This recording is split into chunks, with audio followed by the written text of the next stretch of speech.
So, da ni'n troi i Efengyl Luc, pennod 10, adnodau 37 i 42.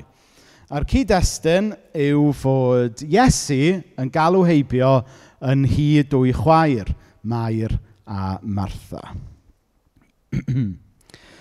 Wrth i Iesu deithio yn ei flaen i Jerusalem gyda'i ddisgyblion, daeth i bentref lle roedd gwraig o'r enw Martha yn byw. A dyma hi'n rhoi croeso iddo i'w chartre.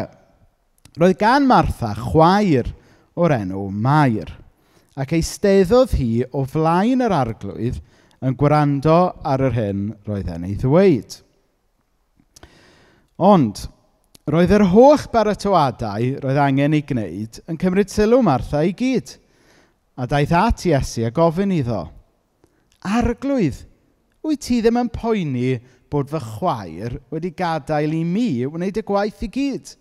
Dwed wrthi am ddod i helpu. Martha annwyl, medda'r arglwydd wrthi.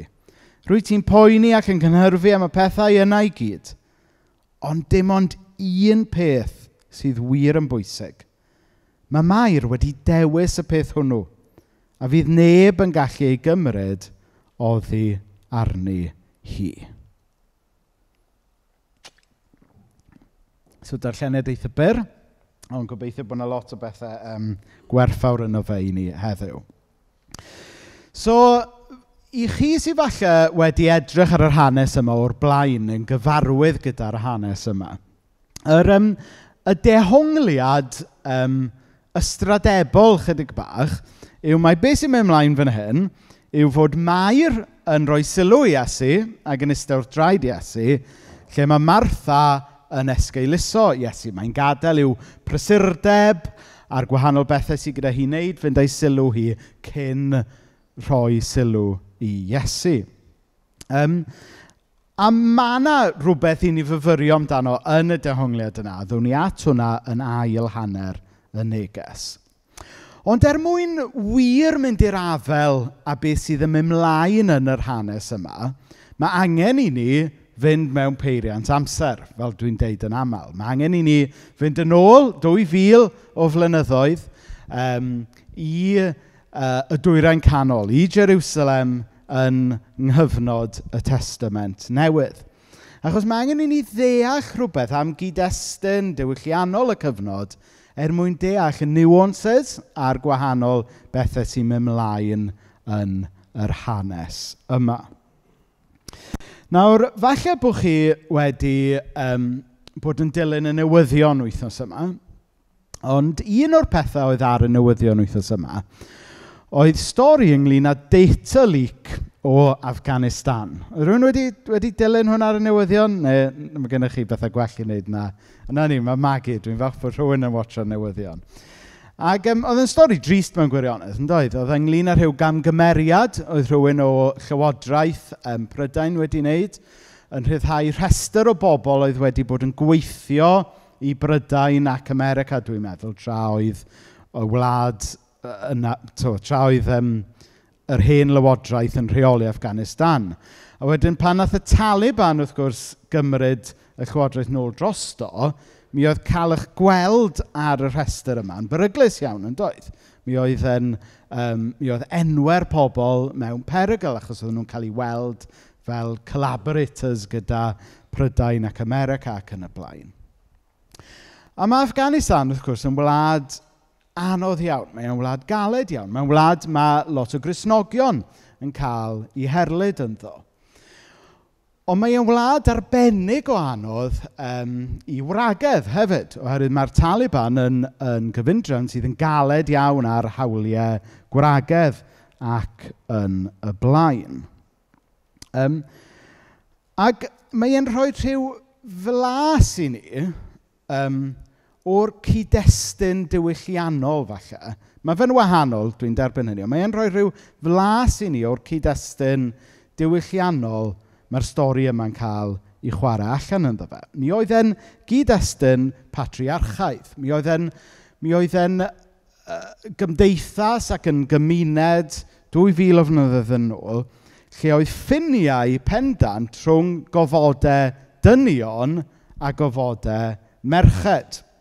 Hyd yn oed yn y cartref, mi oedd dynion yn cael hangio allan yn ystafell gyhoeddus, ond mi oedd merched, mi oedd disgwyl iddyn nhw, yn arbennig pan oedd na ymwelwyr, iddyn nhw aros yn ystafelloedd cefn fel petai. A jyst i ysgafnhau'r peth rhywfaint. Chi'n cofio Cymomid Field slawer dydd? A Mr Picton. Chi'n cofio Mr Picton a'i wraig?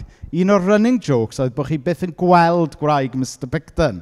Oeddech chi'n clywed ei llais hi, ond oedd hi wastad fyny grisia neu yn y cefn yn y gegin. A wedyn Mr Picton, y dyn mawr, oedd yn cael ystafell gyhoeddus. Ac rhywbeth tebyg oedd yr arfer cymdeithasol yn Jerusalem 2000 o flynyddoedd yn ôl. Mi oedd yna ofod lle oedd yn iawn, lle oedd disgwyl i'r dynion fod, a mi oedd yna ofod lle oedd disgwyl i'r merched fod. Ac felly, pa mae Martha yn dweud wrth Iesu yn adnod 40, arglwydd, wyt ti ddim yn poeni bod fy chwaer wedi gadael i mi wneud y gwaith i gyd? Dwed wrth i am ddod i helpu. Doedd e ddim yn gymaint bod Martha yn rhy brysur i fynd i eistedd lawr efo Mair. Oedd e mwy fel bod Martha yn embarrassed fod ei chwaer hi wedi mynd i stafell y dynion. Oedd e fwy bod hi'n embarrassed fod ei chwaer hi wedi meiddio mynd i eistedd lle fel arfer dim ond y dynion y bydde yn mynd i eistedd. Doedd Martha ddim yn gymaint bod hi rhy brysur i fynd i eistedd wrth draed Iesu. Oedd hi jyst ddim yn deall fod na hawl ganddi fel gwraig i fynd i eistedd wrth draed Iesu. Ac felly, mi oedd Martha yn rhyw fath o embarrassed bod ei chwaer hi yn bihafio fel tasa hi yn ddyn. Wedi mynd i eistedd fyna yng ngofod y dynion. A chi'n gallu dychmygu Martha'n mor embarrassed am ei chwaer. Pwy mae hi'n meddwl ydy hi yn mynd i eistedd yn stafell y dynion.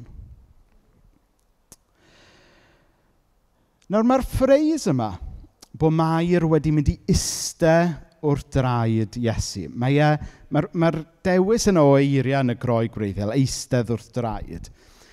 Eistedd o flaen, mi oedd yn ymadrodd oedd yn golygu rhywbeth penodol yn y cyd-destun ar y pryd. Oherwydd ystyr y ffreis mynd i eistedd wrth draed neu eistedd o flaen, oedd e'n golygu mynd yn ddisgybl i'r rabai neu i'r athro yna. Hynny oedd e fel, chybod o'n ni, mis Medi, mis Hydref nawr, bydd pobl yn mynd off rhai pobl yn mynd off i'r coleg ac yn y blaen a bydden nhw'n cymryd i lle yn ei prifysgol neu whatever.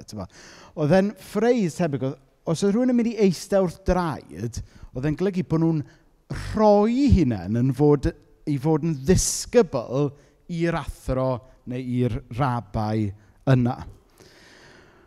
Ond yn y cymdeithas ar y pryd, mi oedd dod yn ddisgybl, oedd e'n fwy na jyst, dan o bapur neu rhywbeth. Oedd e'n golygu rhywbeth fwy tebyg i beth da ni heddiw yn adnabod fel apprenticeship.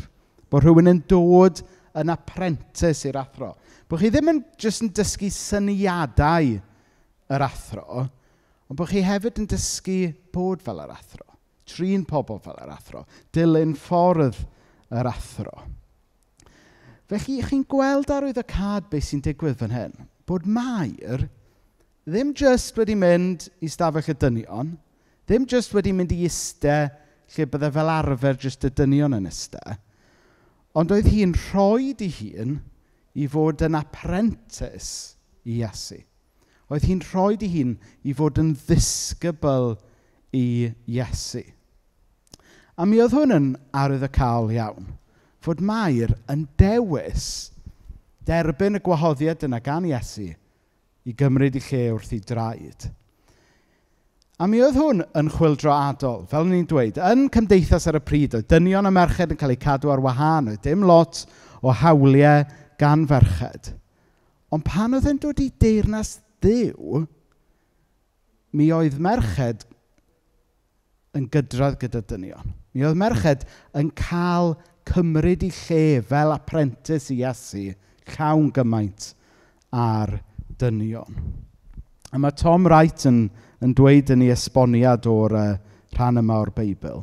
Mary stands for all those women who, when they hear Jesus speaking about the kingdom, know that God is calling them to listen carefully so that they can speak of it too.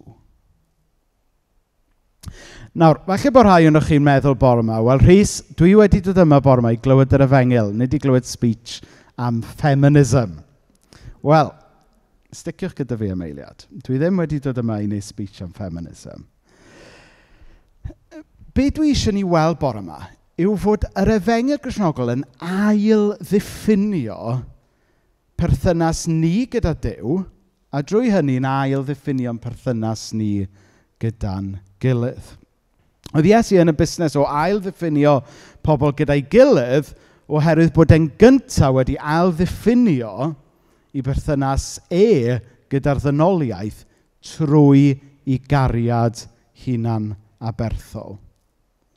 Nawr, os chi'n edrych ar y Testament Newydd, mi oedd yr Iddewon dal yn Iddewon, mi oedd y groegwyr dal yn roegwyr, ond eto oedden nhw yn un yng Nghrist. Yn yr un ffordd, a mae dynion dal yn ddynion, a mae merched dal yn ferched, ond eto yn un yn gydradd yng Nghrist. Nawr, y broblem ydy fod pechod wedi dod mewn i'r byd yma a llygru relationships pobl gyda'i gilydd. Y peth mwyaf amlwg yw bod e wedi llygru'n perthynas ni efo Duw ei hun. Mae e wedi llygru perthynas cenhedloedd gyda'i gilydd. A dyna pan bod y byd dal heddiw yn cael ei rwygo gan ryfeloedd. Mae e wedi llygru perthynas gwahanol grwpiau cymdeithasol gyda'i gilydd. Dyna pan bod gyda chi grwpiau mewn cymdeithas yn camdrin a cymryd mantais dros ei gilydd.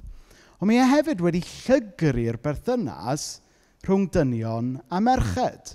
A dyna sydd tu ôl patriarchaeth, pechod. Jyst y syniad yna bod ni dynion wedi camdrin yr alwad na dyn ni wedi cael i garu a gwasanaethu pobl fel mae Crist wedi gwasanaethu, a bod ni wedi defnyddio hwnna i lordio hi dros ac i gamdrin merched. Ond beth i ni gweld yng ngweinidogaeth Iesu yw fod e yn iachau y perthnasau yna. Lle mae cenhedloedd mewn rhyfel gyda'i gilydd, lle mae dynion yn hanesyddol wedi camdrin merched, i ni'n gweld fod y curs yna sydd oherwydd pechod yn cael ei iachau drwy Efengil Iesu Grist. So nid yn unig fan hyn bod na hawl gan Mair gymryd i lle wrth draed Iesu, ond actually oedd na alwad arni. Achos mae yna alwad ar bawb i ymateb i galwad Iesu. Beth bynnag yw eich cefndir chi, beth bynnag yw eich dosbarth cymdeithasol chi, os ydych chi'n ddynion neu yn ferched, mae'r alwad yna gan Iesu i ymateb i'w gariad e, i ddod yn ddisgybl iddo fe, yn alwad sy'n agored i bawb. So mae Mair, fel o'n i'n dweud, yn ymateb i'r alwad yna. Ond mae Martha, am wahanol resymau, yn dal yn ôl. Un o'r resymau falle oedd bod hi ddim wedi deall fod yna hawl ganddi ymateb i'r alwad. Bod yna ddim hawl ganddi fel merch ddod i gymryd i lle. Ond hefyd, oedd hi'n amlwg yn distracted yn doedd. A jyst i orffen y neges bod yma, dwi am fynd ar ôl y dehongliad fwy traddodiadol yma, sef bod Martha heb gymryd i lle efo Mair, achos bod hi basically yn rhy brysur fel fi wedi humoriso'n teitl y bregeth, bod hi rhy brysur yn wneud bara brith. Nawr, mae hyn wedi digwydd, dwi wedi gweld hyn yn digwydd o'r blaen.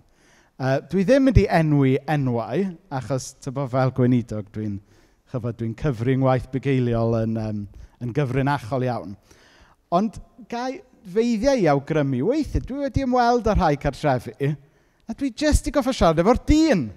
Achos bod y wraig yn brysur yn y gegin, neu paned o de, a bara brith i fi fel gweinidog.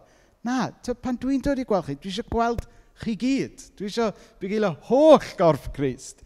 Dwi ddim eisiau hanner corff Crist fod yn brysur yn neud bara brith. A da ni'n chwerthin am y peth, dydan. Ond chi'n deall y pwynt fwy difrifol da ni'n gwneud. Mae pethau mae gyd yn bwysig yn ei le, a does neb yn licio bara brith da mwy na fi. Don't get me wrong, okay? Yn amlwg.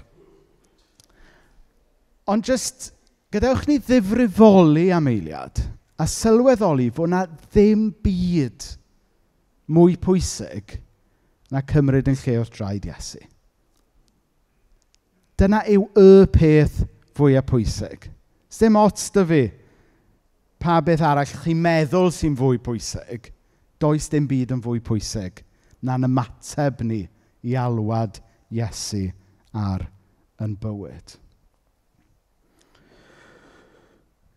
Y broblem yw, da ni'n byw bywydau rhy brysur a rhy gyflym weithiau, yn dydan, i oedi ac aros ym mhresenoldeb Iesu.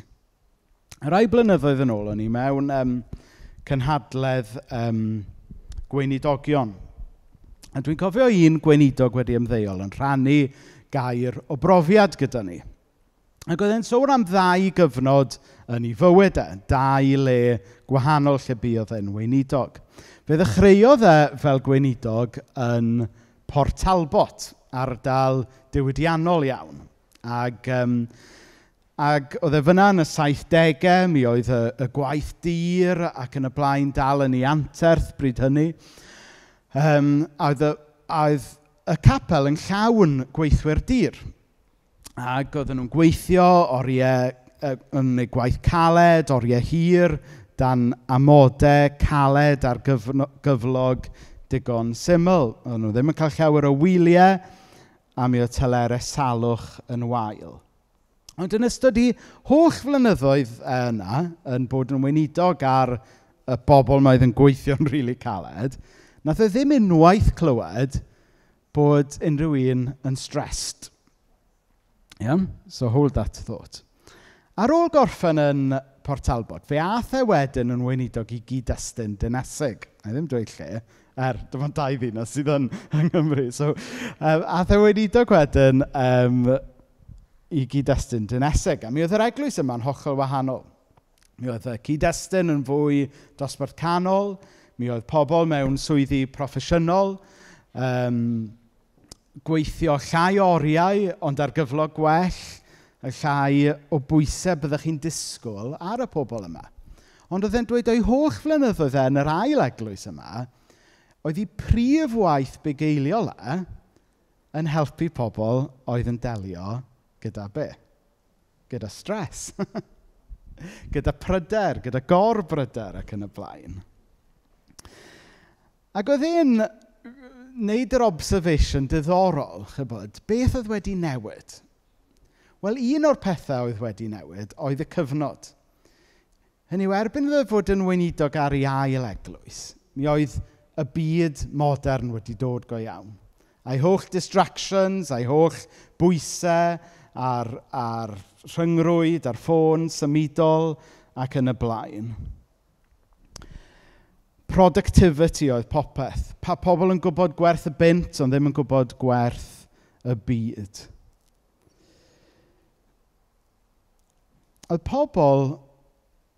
Oedd y byd yn newid yn gynt nag oedd pobl yn gallu dal fyny efo. Ac oedd pobl ddim efo amser i stopio a bod wrth draed Iesu. A dwi'n gallu siarad am hyn, achos fel mae rhan fwyaf ohonych chi'n gwybod, 2 flynedd yn ôl ges i rhyw fath o burnout. O'n i yn, ironically, yn rhy brysur yn neud bod yn weinidog i oedi ym mhresenoldeb Iesu. Meddyliwch am y peth. A fi o'ch chi mor ffantastig. Oedd hyd yn oed rhai pobl o fforwm yma di danfon chydig lyfrau i fi ac yn y blaen. Os ydyn ni rhy brysur i stopio i fod efo Iesu, da ni rhy brysur. Wedodd y fam Teresa, mae'n debyg, if you're too busy to pray, you're too busy. If you're too distracted i gael amser efo Iesu, mae eisiau torri allan y distraction yna.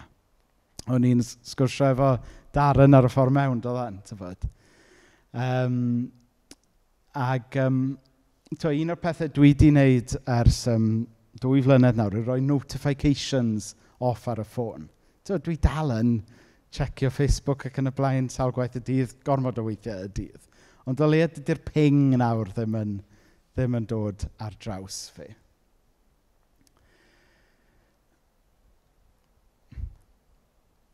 Oes rhywun yma yn teimlo fel bod eich bywyd chi yn sbinio rhy gyflym ar hyn o bryd i tiwnio mewn i beth sydd gan Iesu i chi? Wel, be am i chi wneud y peth dewr haf yma o drio rhoi patrymau gwahanol mewn lle? Nid achos bod yna rhyw fancy influencer ar Instagram yn dweud bod yn syniad da i chi wneud hynny. Ond achos bod Iesu eisiau chi wneud hynny. Achos bod Iesu eisiau chi dawelu, bod Iesu eisiau chi arafu. Oherwydd sylwch ar geiriau Iesu ar y diwedd. Dim ond un peth sydd wir yn bwysig. Mae Mair wedi dewis y peth hwnnw. A fydd neb yn gallu ei gymryd oddi arni hi. A mae hwnna'n ddiddorol. Mae'r gair dewis yn ddiddorol fyna, dydy. Mae cariad a gras a Duw yn dod i ni fel rhodd.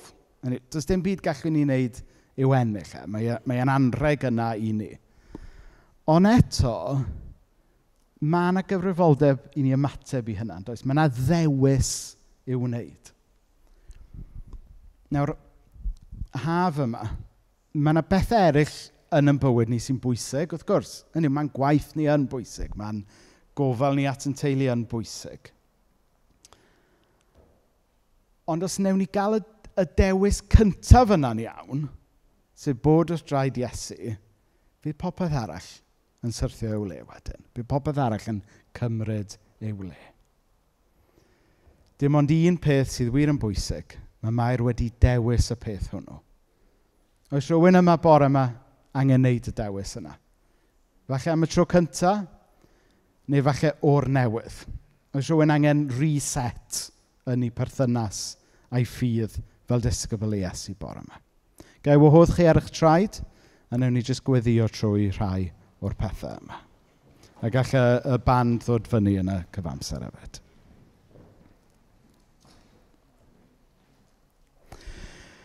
O Dduw Dad, dwi jyst yn cyflwyno pawb sydd yma bore yma i ti. Ti'n gwybod le i ni, o Dduw Dad? Falle bod yna rhywun yma bore yma sy'n oedi rhag dod i dderbyn dy fyddeiant, dy gariad di. Oherwydd bod nhw falle ddim yn meddwl bod hawl ganddyn nhw. Bod rhywun, rhywle neu rhywbeth wedi dweud rhywbeth sydd wedi wneud iddyn nhw deimlo bod nhw'n cael eu cau allan. Wel, bore yma arglwydd, gad nhw wybod bod ti yn gwybod eu henw nhw ac yn rhoi hawl iddyn nhw ddod ato ti. O Dduw Dad, os oes yna rhywun yma bore yma sydd yn teimlo fel bod eu bywyd nhw out of control. Falle'n rhy brysur, bod stres neu pryder neu gorbryder falle yn rheoli i bywyd nhw. Wel, o Dduw Dad, rho'r rhyddid iddyn nhw wneud y penderfyniad yna i ddweud na wrth rhai pethau mwyn dweud ie wrtho ti. O Dduw Dad, ni'n diolch bod ti yn ail ddiffinio perthnasau pobl gyda'i gilydd a'n perthynas ni gyda ti.